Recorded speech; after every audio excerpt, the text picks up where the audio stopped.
தொடர்ந்து ஏறுமுகமாகவே இருந்த தங்கத்தின் விலை இன்று மாலை சவரனுக்கு 1440 ரூபாய் குறைந்திருக்கிறது.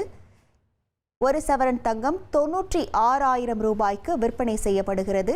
1 கிராம் தங்கமானது 12,000 ரூபாய்க்கு விற்பனை செய்யப்படுகிறது. காலையில் சவரனுக்கு ரூபாய் 2080 அதிகரித்த நிலையில் தற்போது 1440 ரூபாய் குறைந்திருக்கிறது.